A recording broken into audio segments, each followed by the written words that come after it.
She thought she was saying goodbye to her sons forever, but fate had other plans that would change all their lives. Thank you so much for watching and for all your comments. Let me know at the end if you liked the story and where you're watching from and why you're following this. The Montana sun beat down mercilessly on Sarah Miller's weathered face as she stood outside the county courthouse. Her 7 sons huddled around her like frightened colts. At 35, she looked a decade older, her once vibrant features hollowed by hardship and hunger. The drought had taken everything, first their crops, then their livestock, and finally their hope. "Ma, are we really gonna do this?" whispered 10-year-old James, the eldest, his voice cracking with emotion. Sarah couldn't bring herself to answer.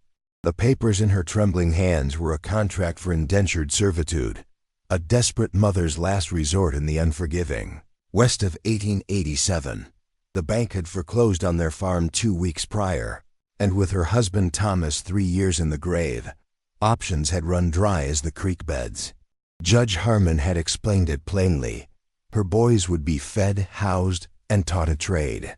At 18, they'd be free men. It was legal. It was done all the time. It was, he assured her, their only chance. "Mrs. Miller?" The clerk called from the courthouse steps. "Mr. Fletcher has arrived to finalize the arrangements." Sarah clutched little Michael, her youngest of 4, closer to her skirts. The other boys, James, William, Henry, Charles, Joseph, and Daniel, formed a protective circle around their mother and smallest brother, as if their skinny frames could somehow shield them from what was coming. Through the dust kicked up by an approaching wagon, Sarah caught her first glimpse of Ethan Fletcher. He didn't match the image she'd conjured of a man buying children. Tall and broad-shouldered, with a salt and pepper beard and clear blue eyes, he dismounted with the easy grace of someone accustomed to hard work. His clothes were practical but well-maintained, his wagon sturdy and pulled by 2 healthy horses, signs of moderate prosperity in these parts. "Mrs. Miller," he said, removing his hat and approaching with measured steps. "Ethan Fletcher. I understand we have business to discuss." Sarah lifted her chin, summoning whatever dignity remained. "Mr. Fletcher, these are my boys." Fletcher's gaze swept over the children, not with the calculating look of a man assessing property, but with something that surprised her compassion.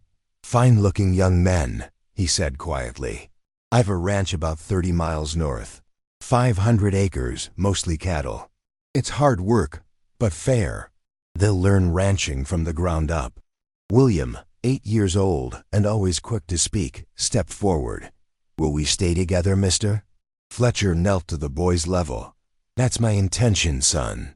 I've no family of my own, and the ranch needs more hands than I can hire these days." "And they'll be treated well?" Sarah asked, her voice barely audible.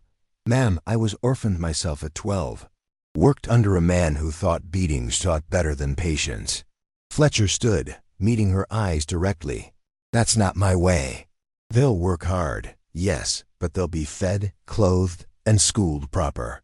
Judge Harmon emerged from the courthouse, papers in hand. "Everything's in order, Mr. Fletcher. 7 healthy boys for the sum we discussed, plus the additional arrangements." Sarah's heart clenched. She hadn't told the boys they'd be leaving today, hadn't found the courage. Now the moment was upon them, and she felt herself crumbling inside. "Ma?" James looked at her, understanding dawning in his young eyes. "You're not coming with us?" The tears she'd been holding back finally spilled over. "I can't, James. The agreement... Mr. Fletcher needs workers." "Naturally," Fletcher interrupted. "I've reconsidered that part of our arrangement, Judge." He turned to Sarah. "Mrs. Miller, the boys will need their mother. And truth be told, I could use someone to manage the house. My cook Martha does her best, but she's getting on in years." Sarah stared at him in disbelief. "You'd take me too?" "If you're willing. The pay's modest, but you'd have your own quarters in the main house, meals provided. Most importantly, you'd be with your sons." Hope, that long-absent emotion, flickered within her. "Why would you do this?" Fletcher looked away, scanning the horizon before answering. "I know what it is to be separated from family, ma'am. It's not something I'd wish on these boys if there's another way."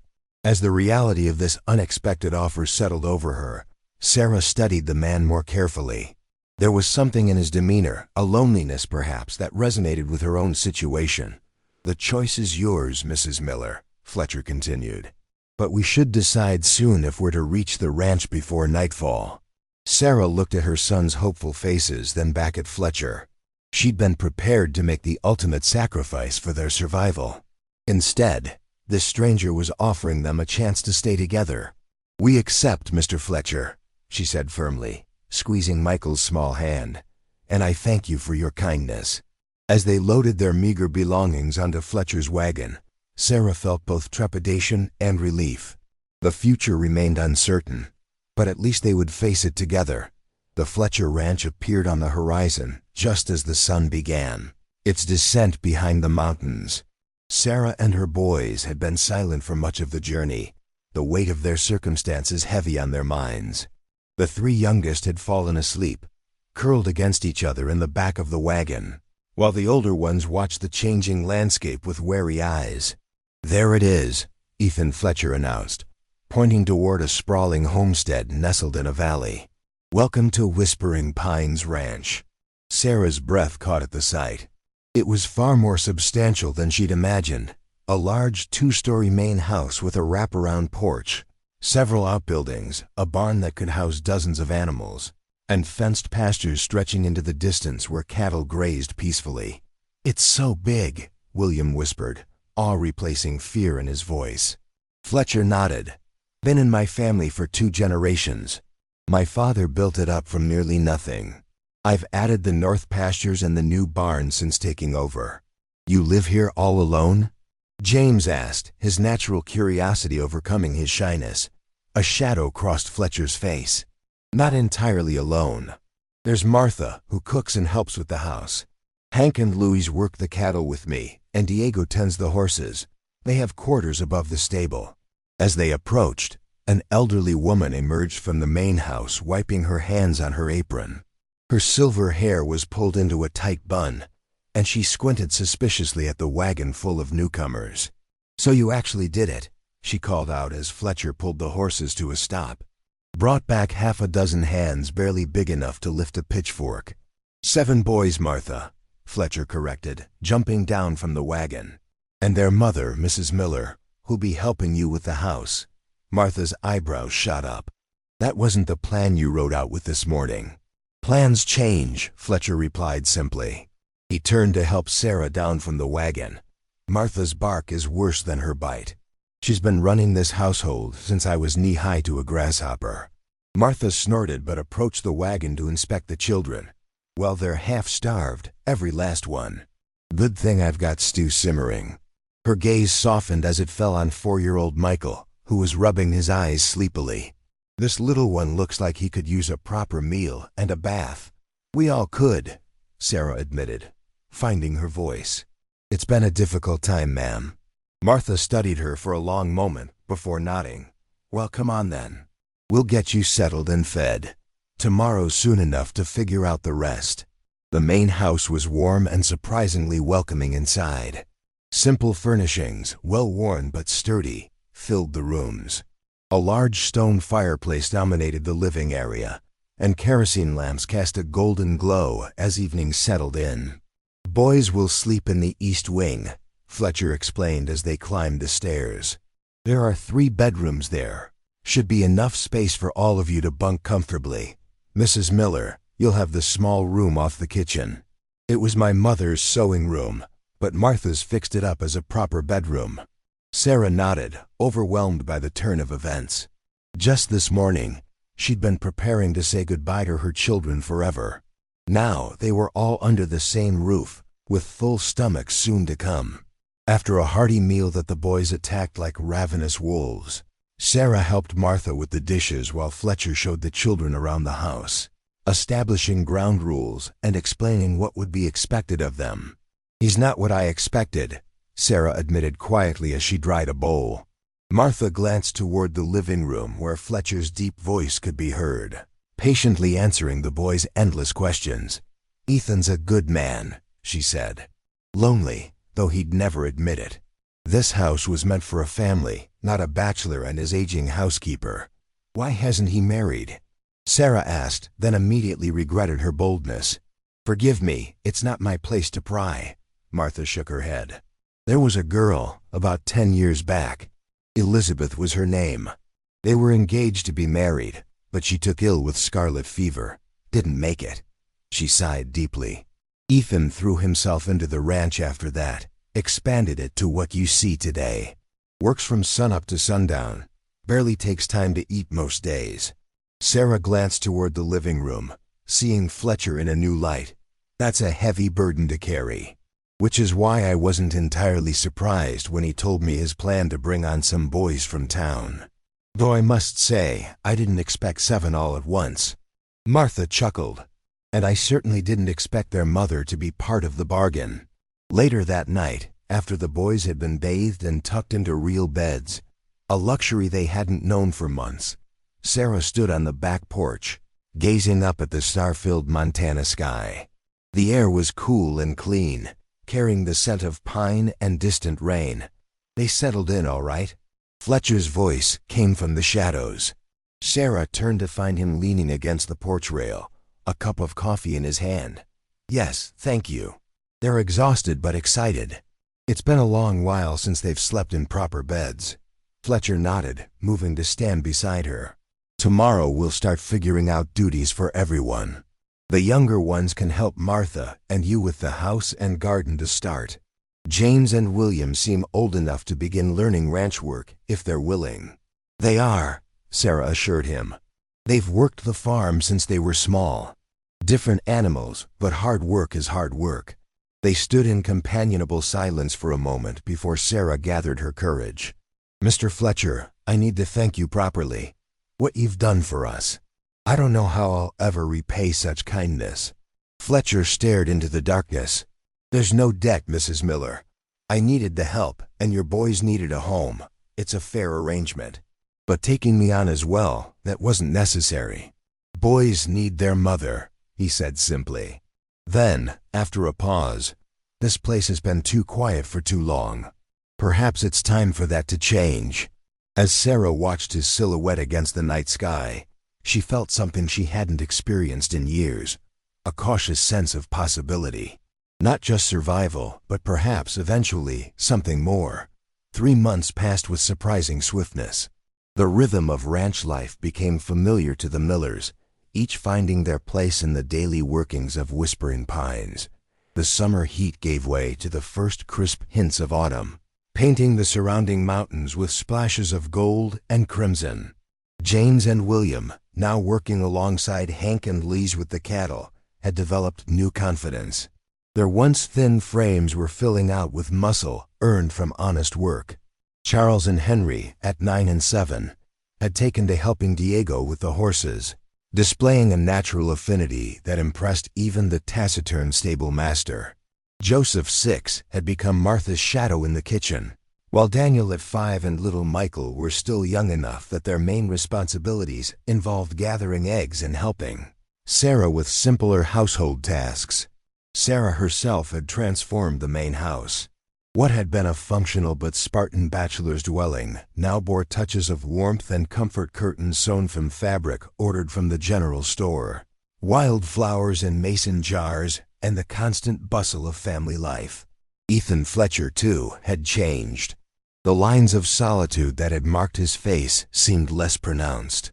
He smiled more readily, especially when the boys shared their daily discoveries and accomplishments at the dinner table each evening. He'd taken to reading to the younger children before bedtime, a ritual that soon extended to include the older boys as well. All of them gathered in the living room as his deep voice brought adventure stories to life. On this particular morning, Sarah was kneading bread dough when Fletcher entered the kitchen, his expression unusually serious. "Mrs. Miller, might I have a word?" He glanced at Martha, who was showing Joseph how to properly peel potatoes. "In private, if you don't mind." Wiping flour from her hands, Sarah followed him onto the porch, anxiety fluttering in her chest. Despite the months that had passed, part of her still feared this arrangement might somehow dissolve, leaving her family vulnerable once again. "Is something wrong, Mr. Fletcher?" she asked when he remained silent, staring out at the ranch hands moving about their morning duties. "No, nothing's wrong," he assured her quickly. "Quite the opposite, in fact. The boys have taken to ranch life better than I could have hoped. Even little Michael has his role, bringing smiles to everyone with his antics." Sarah relaxed slightly. "They're happy here." "We all are." Fletcher nodded, seeming to gather his thoughts. "That's good to hear, because I've been thinking about making some changes. I wanted to discuss them with you first." "Changes?" The flutter of anxiety returned. "Legal changes," he clarified. "As it stands, the boys are technically indentured to me until they reach 18.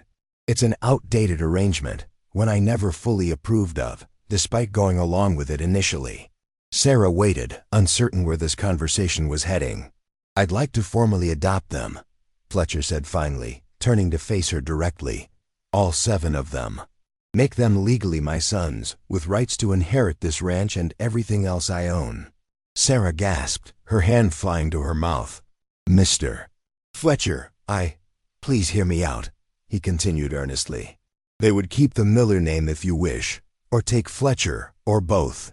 The important thing is they would no longer be bound by servitude, but would be legal heirs with all the protection that provides." Tears welled in Sarah's eyes. "That's incredibly generous, but they're my children. I can't simply sign them away, even to someone as kind as yourself." "I understand completely," Fletcher said, his voice gentle. "Which brings me to the second part of what I wanted to discuss." He took a deep breath. "Mrs. Miller, Sarah, these past months have shown me what I've been missing all these years. Not just children, but partnership, companionship." Sarah's heart began to pound as she realized where this conversation was leading. "I'm not a man given to flowery words," Fletcher continued, "but I've grown to care deeply for you and your boys. I'm asking if you would consider becoming my wife. A real family, all of us together." The world seemed to stop around her. "Are you proposing marriage, Mr. Fletcher?" "Ethan," he corrected softly. "And yes, I am. Not out of convenience or practicality, though there would be advantages for all of us. I'm asking because I believe we could build something meaningful together.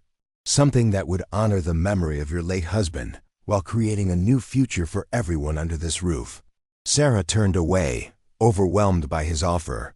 Thomas had been gone 3 years now, but she'd never considered remarrying. Survival had been her only focus for so long. "I don't expect an immediate answer," Fletcher added. "Take all the time you need to consider. Nothing changes regardless of your decision. Your place here is secure either way."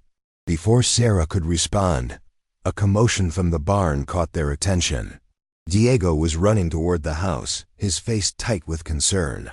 "Mr. Fletcher, come quick. James has been thrown from that new stallion. He's hurt bad." The next hours passed in a blur of fear and activity. James had attempted to ride a half-broken stallion without permission, eager to prove himself to the older ranch hands. The fall had left him with a broken arm and several cracked ribs. Dr. Simmons was summoned from town, the journey taking precious time that Sarah spent by her son's bedside, alternating between prayers and gentle reassurances. Fletcher never left the boy's side either, except to bring water or fresh bandages. He spoke to James in low, steady tones, not of punishment, but of healing and lessons learned. When the doctor finally arrived and set the broken arm, it was Fletcher's hand that James squeezed through the worst of the pain. That evening, with James resting comfortably under the effects of the doctor's laudanum, Sarah found Fletcher sitting alone on the porch steps, staring into the gathering darkness. "The doctor says he'll heal completely," she said, settling beside him. "No lasting damage, though he'll be sore for weeks." Fletcher nodded. "He's a strong boy. Reminds me of myself at that age, too eager to prove himself a man." "Thank you," Sarah said quietly, "for how you handled everything today. For not being angry with him. Anger doesn't help broken bones heal." Fletcher sighed. "I was terrified, though, when Diego came running. It reminded me how quickly things can change. How precious life is." Sarah reached out hesitantly, placing her hand over his. "I've been thinking about what you asked this morning. That's not important right now. It is, she interrupted. Seeing you today with James, how you cared for him as if he were your own son already. I realized something I've been slow to admit to myself. Fletcher turned to face her, moonlight silvering his features. I would be honored to marry you, Ethan, Sarah said softly. Not just for security or for the boy's future, but because I believe we could build a good life together, a real marriage. The smile that spread across Fletcher's face transformed him. He lifted her hand to his lips, pressing a gentle kiss against her knuckles. You've made me the happiest man in Montana Territory, Sarah Miller. As they sat together in the cool evening air, plans for their shared future taking shape between them, Sarah marveled at life's unexpected turns. From the depths of despair at the courthouse steps to this moment of quiet joy, perhaps sometimes the end of one path truly was the beginning of another. The wedding took place on a crisp October morning, just as the aspen trees reached the peak of their golden splendor. Judge Harmon, the same man who had overseen the indenture papers months earlier, now stood before the assembled guests on the Fletcher ranch, a Bible in his hands and a smile on his weathered face. The ceremony was simple but meaningful. Martha had outdone herself decorating the front yard with autumn flowers and ribbons. Neighbors from miles around had come to witness the union, curious about the woman and 7 boys who had breathed new life into Ethan Fletcher's solitary existence. Sarah wore a dress of deep blue that Fletcher had ordered specially from Denver, delivered just 2 days before the wedding. The boys were scrubbed clean and dressed in new shirts, their hair slicked down with water that refused to tame their cowlicks completely. James, still favoring his healing arm in a sling, stood proudest of all as he gave his mother away. I, Ethan James Fletcher, take you, Sarah Elizabeth Miller, to be my lawfully wedded wife. Fletcher's voice rang clear across the yard, his eyes never leaving Sarah's face. To have and to hold, from this day forward, for better, for worse, for richer, for poorer, in sickness and in health, until death do us part. When Sarah repeated the vows, her voice trembled slightly, not from uncertainty, but from the weight of the moment. This unexpected second chance at happiness, at family, at belonging. By the power vested in me by the territory of Montana, Judge Harmon proclaimed, I now pronounce you husband and wife. Mr. Fletcher, you may kiss your bride. The kiss was gentle and brief, mindful of the young audience and gathered neighbors, but the look that passed between them spoke of deeper feelings growing with each passing day. The celebration continued well into the evening. Tables groaned with food contributed by neighboring ranches, roasted beef, fresh bread, pies of every description. A small band of local musicians played fiddles and guitars, while children darted between adults, their laughter carrying on the autumn breeze. As dusk approached, Fletcher found Sarah watching their boys playing with the neighbor children, her expression thoughtful. Having second thoughts, Mrs. Fletcher? He asked quietly, offering her a cup of cider. Sarah smiled at the new name. Not at all. Just marveling at how quickly life can change. 4 months ago, I thought I'd lost everything. Now look at us. Fletcher followed her gaze to where James was showing the younger boys how to play horseshoes, his injured arm not hampering his enthusiasm. They've adapted remarkably well. This morning, Michael asked if he could call me Pa. His voice caught slightly. I told him I'd be honored. Sarah squeezed his hand. And what did he say to that? He said, good, because Mama says we're a proper family now, and proper families need a Pa. Fletcher chuckled. Hard to argue with that logic. As the celebration wound down and guests began the journey home by wagon and horseback, Judge Harmon approached the newlyweds with a packet of papers. All signed and official, he announced, handing the documents to Fletcher. Adoption papers for all 7 boys, as we discussed. They are now legally Fletcher Millers, with all rights of inheritance and family recognition. Sarah took the papers reverently, tracing the boys' names with her fingertips. Thank you, Judge. This means more than I can express. The judge nodded, his expression softening. I've overseen many legal transactions in my years on the bench, Mrs. Fletcher, but few have given me as much satisfaction as this one.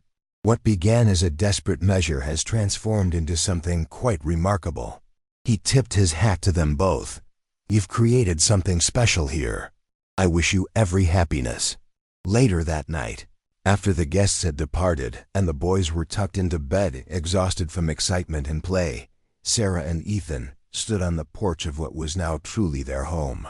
The stars blanketed the Montana sky, more brilliant than Sarah had ever seen them. "I have something for you," Fletcher said, pulling a small velvet pouch from his pocket. A wedding gift. Sarah opened it to find a delicate gold locket. Inside was a miniature family portrait taken just days before, all 9 of them arranged in front of the house, solemn-faced as the photographer had instructed, though little Michael's impish grin had broken through at the last moment. "Oh, Ethan," she whispered, deeply touched by the thoughtfulness of the gift. "It's perfect." "There's more," he said, leading her to the barn where a lantern had been lit. In the largest stall stood a beautiful chestnut mare, her coat gleaming in the soft light. "Her name is Penny. I thought you might like to learn to ride properly, now that you're a rancher's wife." Sarah approached the gentle mare, who nuzzled her palm curiously. "She's beautiful." "Thank you. I want you to feel this is truly your home, Sarah, not just a place of refuge or necessity, but somewhere you choose to be." Fletcher's voice was earnest in the lantern light. "I know our beginning was unusual, that practical considerations brought us together. But I want you to know that what I feel for you has grown beyond practicality." Sarah looked up at him, this man who had transformed her family's darkest hour into a new beginning. "I feel it too, Ethan. This may not be the life I once imagined, but I'm finding it's the one I needed, that we all needed." He drew her close, their silhouettes merging in the soft glow of the lantern. Outside, the vast Montana sky stretched endlessly above the ranch that had become a sanctuary, a home, a place of second chances. In the main house, 7 boys slept peacefully, no longer haunted by uncertainty. In the barn, a rancher and his new wife sealed their union with a kiss that promised not just security, but genuine affection, growing deeper with each passing day. The journey from desperation to hope had been unexpected.